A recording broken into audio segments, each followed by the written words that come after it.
राम राम साथियों, जय श्री राम, जय जय श्री राम। कुछ लोग अभी भी प्रभु राम की सत्ता को स्वीकारना नहीं चाहते।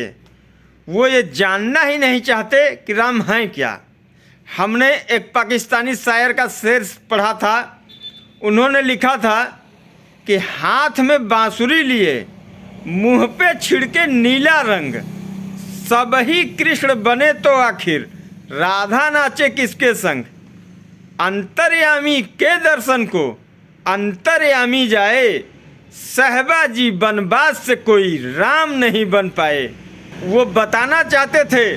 कुछ लोग ये कहते हैं कि वनवास के कारण प्रभु राम का चरित्र निखर के आया, तो तमाम लोग वनवासी हो गए, वो वन में वास करने लगे, भगवा धारण कर लिए कि शायद उन्हें भी प्रभु राम की तरह प्रशंसा मिल जाए, महत्ता मिल जाए। लेकिन उनके जीवन का एक एक अंग आज भी प्रासंगिक है। जरा सोचिए, जब छोटे थे, ज्यों ही जानकार हुए गुरुकुल में जाना पड़ा। गुरुकुल से बाहर निकले, गुरु लेके चले गए जनकपुरी। वहाँ उनका विवाह हो गया। घर पे खबर आई पिताजी को कि आइए, विवाह तय हो चुका है, आप इस दिन विवाह का डेट है, आप आइए, उस तारीख पर आशीर्वाद दीजिए और शुभ घड़ी में आप शामिल होइए। पिताजी गए वहाँ, चारों भाइयों की शादियाँ हुई वहाँ से लौटे, राज तिलक की तैयारी होने लगी। तुरंत क्या हुआ, जहाँ जिसको राजनीति कहते हैं, तुरंत राजनीति उसमें चली गई और एक तरफ राज तिलक, दूसरे तरफ वनवास। लेकिन उन्होंने उसे भी स्वीकारा। वनवास में जाने के बाद जंगल में जो समस्या आती है, माता सीता का हरण, घर द्वार नहीं था, पंचवटी में रहना पड़ा, राजमहल के कुमारों को मड़ई में रहना पड़ा, झोपड़ी में रहना पड़ा, जंगल के भोजन खाने पड़े, वहाँ भी हरण हो गया। कोई संगी साथी नहीं, किसी राजा से वो संपर्क नहीं किए।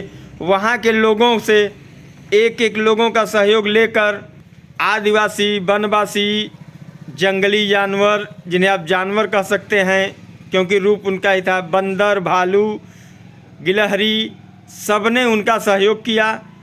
वो सबसे वीर उस समय के और सबसे ज्ञानी और सबसे पराक्रमी राजा को पराजित किए। चाहे जो भी लगा, छल बल कल सब कुछ लगा, किए। तो ये उनका राजनैतिक सिस्टम था। पहली बार हनुमान जी ने एयर स्ट्राइक किया, जिसे आज आप बोल रहे हैं। लंका दहन हुआ, सीता माता की खोज हुई, सब कुछ चला। आज वो हो रहा है एकदम सच सच।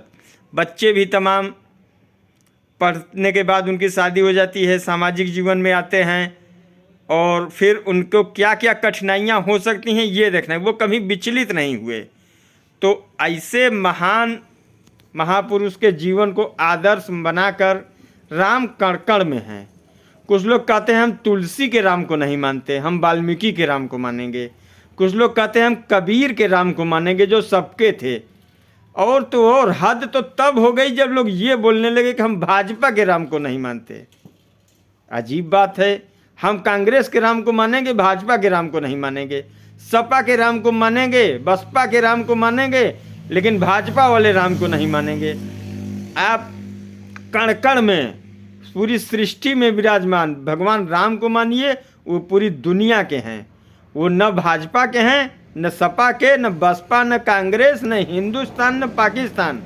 वो हर जगह हैं। पाकिस्तान में भी, कराची में, अरे लाहौर में, इस्लामाबाद में, हर जगह उनके मंदिर के निशान हैं, उनके चरण हैं। भरत कांधार के राजा बनाए गए, पूरी दुनिया उन्हीं की है। हम आप जबरदस्ती विरोध करें कि हम इनको नहीं मानते, उनको नहीं मानते, तो ये हमारा भ्रम है।